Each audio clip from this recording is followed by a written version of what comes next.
You didn't get lucky. You knocked doors at 21 years old, made the decision to do that. That's hard. Continued to do it. Yeah. Got screwed out of money.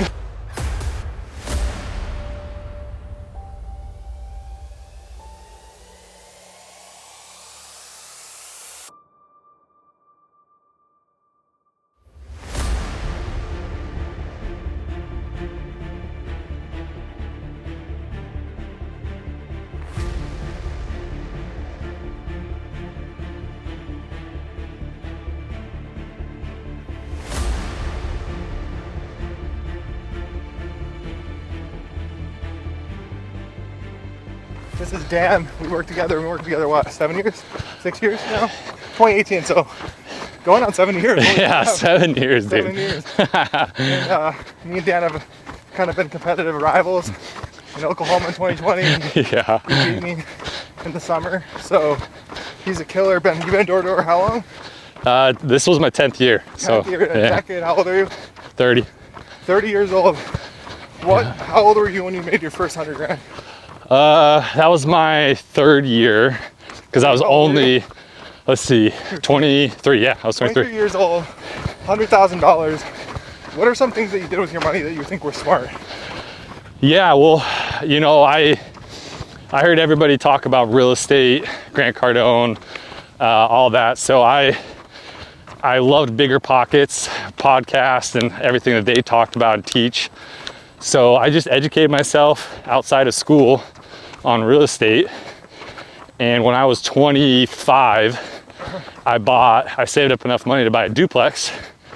And my wife and I moved into, I was 24 when I bought that duplex, but my wife and I moved into one of the units on the side. We rented out the other side. And yeah, and then thankfully it's appreciated like crazy over years. But yeah, real estate was a big thing for me because I enjoyed it. You sold that transaction, it made some damn good money, huh? Yeah. Yeah, I hit the Utah lottery because I bought it in 2017, I think, and I sold it in 2021 for more than double what I bought it for. So and then you own 2 homes now. Yeah. Looking at a 3rd. Yeah. I think the biggest thing was, like, you know, some people did stocks, some people did other stuff. I didn't enjoy that other stuff. I didn't enjoy learning about it, but I really enjoyed learning about real estate. So I just pursued what I enjoyed learning about. That doesn't mean that it was easy, but it felt easier to me because I enjoyed it. I think the most important thing is you started, right? Yeah. Like, you didn't get lucky because you knocked doors at 21 years old, made the decision to do that. That's hard. Continued to do it. Yeah. Got screwed out of money. Yeah. Found the right company. Yeah. With Cody, and here we are. You know, 10 years later, you're making $300,000 to $500,000 in solar. Yeah. You made, I think, your best year, what, like 450, 500? Yeah, I was like 550 a couple years, like 2 years ago. And you're averaging 350 to 4 now, which we're in a down market, really, not in solar, but yeah, in the United States, right? Yeah. I think I'm down a little this year. When you're like an entrepreneur or you're just self-employed, no one is telling you what you're worth. You tell yourself what you're worth, right? Yeah. By your actions and stuff. So I think it could be really difficult to look at like giving back and like charity or your time because you're essentially giving up money. And, well, yeah, money. Yeah. I mean, time is money too. I mean, it's not, you know, when we're away from our family, money is, I don't think money is the only evaluation of service. Mm-hmm. Money's one of it, but one part of it. But I think, like you were talking about, just like being able to help the customer out, give them some part of your commission to put them in a better position. Yeah. And having that mindset, and then you went and knocked the neighbor's door. Yeah. And now they're probably going to get solar. But a lot of people think like, what's in front of me now? Mm-hmm. Like, I want the commission now. I want this deal to pay me the most. Yeah. The most. But when we take care of our customers, our people, it pays us down the road. And it's not always 100%. immediate too, I think. Yeah. Like, service doesn't pay you right away. Well, I think what is lacking in, especially like the sales industry, door to door, whatnot, is people don't understand. In most sales companies and industries, you're assigned a designated area, and that's your area. You can't screw up.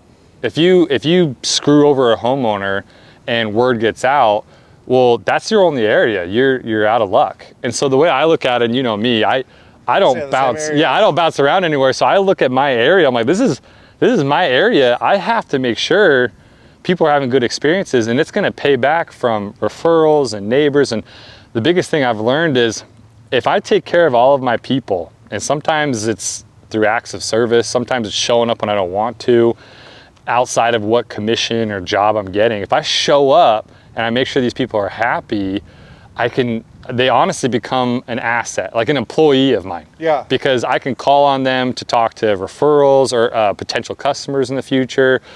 What people don't understand is when you get a sale and you're working an area, they turn into your employee.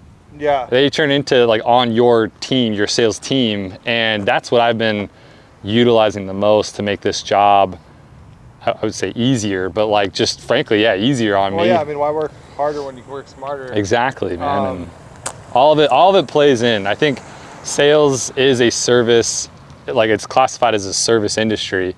And if people focus on the service section of it, then I think that they'll, yeah, absolutely. You just focus what's best for the homeowner.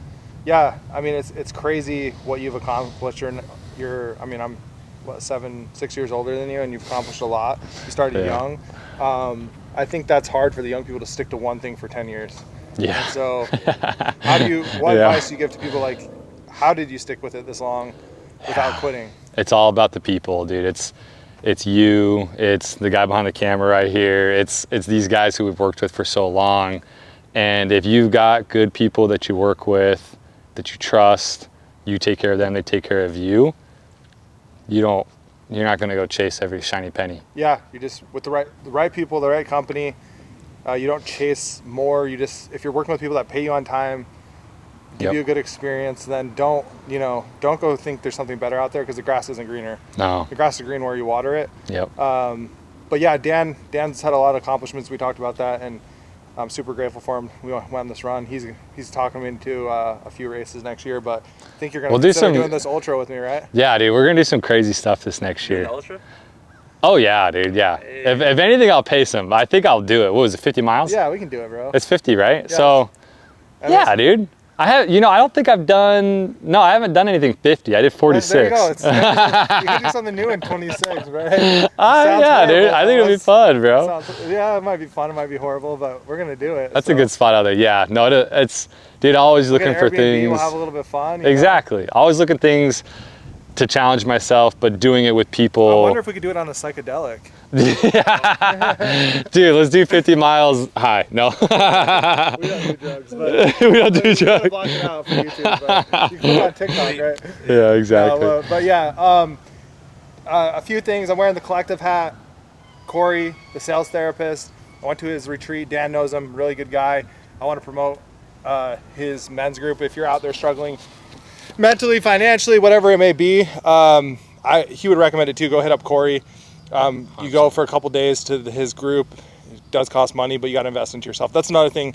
Dan's invested a lot of money into himself over the last couple of years, like going to men's groups, coaches, and the best investment you can make outside of stocks, which will pay you over time, is investing into yourself, whether that's health, physical, right? And you'd agree with that. 100%. See, the funny thing is, when I was young, I would hear Grant Cardone, I'd hear all these people talk about invest into yourself. And it's crazy to think back then I didn't know what they meant. I literally was like, well, I'm going to school. That's investing in myself. That's education. But that's not. It's literally like investing in yourself. And I did a podcast about this once, but it can literally mean just like putting yourself in places where there are like-minded people, right? Maybe like paying to go on a retreat with like Corey, for example, but paying to go on a retreat to put yourself in a room with the people you want to be with. That's in turn investing into yourself, investing into your network. And it's sometimes you get creative. And, I've got plenty of examples in my life where I did it. I invested my time. I drove 2 hours to go visit with somebody and just to have 10 minutes with them. And, I invested time, money to drive out there and back just for 10 minutes of that guy's time, but it paid massive dividends over time since then. So if you hear people say invest in yourself and you don't understand exactly what that means, then listen to this, reach out to Steven, reach out to me, DMs, whatever it might be, reach out and we can give you ideas, or ChatGPT, I suppose, but you got to get creative sometimes, but investing in yourself is the thing that everyone should do in their 20s before they worry about properties and all that kind of stuff. Yeah, like honestly. stock, cryptocurrency, all that stuff. Exactly. And your net worth is your net worth, right? They always say that's true.